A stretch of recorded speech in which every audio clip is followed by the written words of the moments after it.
ఈ నెల 22 నుంచి ఆర్టీసీ కార్మికుల సమ్మె బాట పట్టనున్నారు. 21 అర్ధరాత్రి మొదటి షిఫ్ట్ నుంచి సమ్మె చేపట్టబోతున్నారు. అయితే కార్మికులు నోటీసులు ఇచ్చినా ఇప్పటి వరకు సమ్మెపై ప్రభుత్వం స్పందించలేదు. సో ఇటు రాష్ట్ర ప్రభుత్వం అటు ఆర్టీసీ యాజమాన్యం కార్మికులను చర్చలకు పిలవలేదు. ప్రభుత్వం యాజమాన్యం తీరుపై అయితే కార్మిక సంఘాలు ఆగ్రహం వ్యక్తం చేస్తున్నాయి.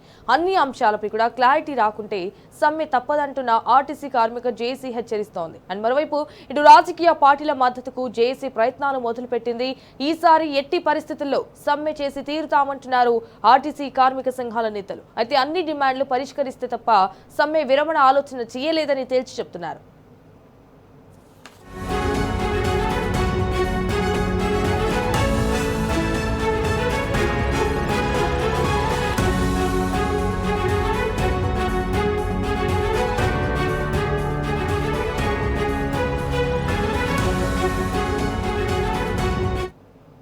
రైట్ ఇదే విషయానికి సంబంధించి మరిన్ని డీటెయిల్స్ మా ప్రతినిధి కిరణ్ ఫోన్ ద్వారా అందిస్తారు. రైట్ కిరణ్, చెప్పండి, ఈ సమ్మెకు దారితీసిన ప్రధాన కారణాలు కానీ and at the same time ముఖ్యమైన డిమాండ్స్ ఏంటి అంటారు?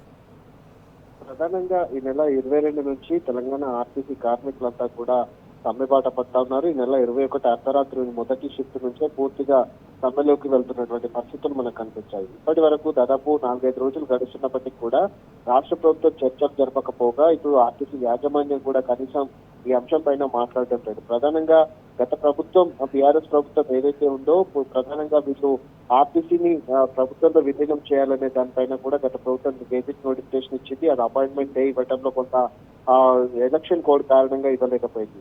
ఈ అంశాలన్నింటినీ కూడా పూర్తిగా కాంగ్రెస్ ప్రభుత్వం వచ్చినప్పటి నుంచి మేనిఫెస్టోలో పెట్టింది. వాళ్ళ సమస్యలు ఉన్నా కానీ పరిష్కరిస్తామని కూడా చెప్పింది. కానీ ఇప్పటి వరకు పెండింగ్ సమస్యలు ఏవైతే ఉన్నాయో అంటే ఎలక్ట్రిక్ బస్సుల సమయంలో కూడా పూర్తి స్థాయిలో ఎలక్ట్రిక్ బస్సులను తిప్పాలని కూడా ఆర్టీసీ భావిస్తోంది. అందులో ఉన్నటువంటి ప్రస్తుతం ఉన్నటువంటి బస్సులో ఉన్నటువంటి డ్రైవర్లు కావచ్చు, కండక్టర్లు కావచ్చు, మెకానిక్లు కావచ్చు, వాళ్ళందరినీ కూడా ఇతర జిల్లాలకు బదిలీ చేస్తామంటూ కూడా చెప్తున్నటువంటి పరిస్థితుల నేపథ్యంలో ఆర్టీసీని ప్రైవేటుకు అప్పగించేటువంటి కుట్ర చేస్తున్నట్టు కూడా ఆర్టీసీ కార్మికులు ప్రధానంగా డిమాండ్ చేస్తా ఉన్నారు. రిటైర్మెంట్ బెనిఫిట్స్ ఏవైతే ఉన్నాయో వాటన్నిటిని కూడా పరిష్కరించాలి.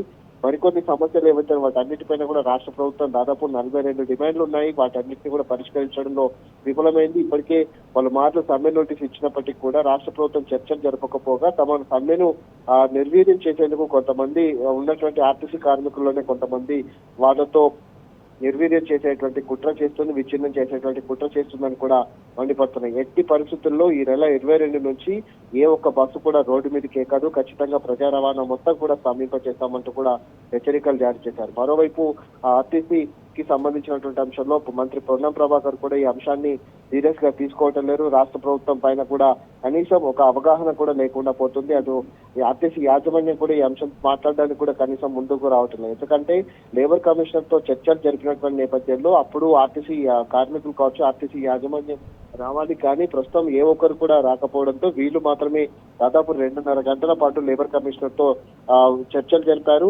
ఖచ్చితంగా సమ్మెకు వెళ్తున్నాము, ఈసారి మాత్రం వదిలే ప్రసక్తే లేదంటూ కూడా చాలా సీరియస్ గానే వార్నింగ్ ఇచ్చారు.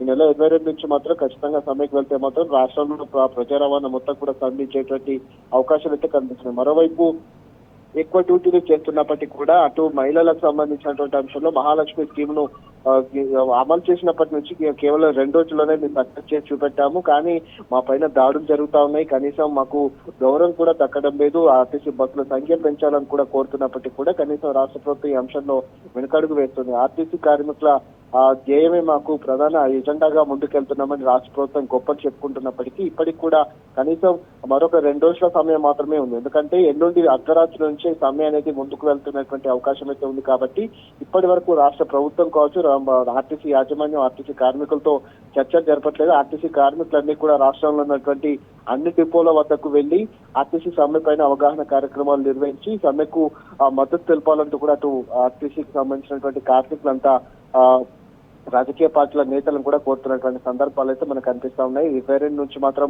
ఆర్టీసీ బస్సులన్నీ కూడా ఎక్కడికక్కడ బస్సుల డిపోలకే పరిమితం కానున్నాయి.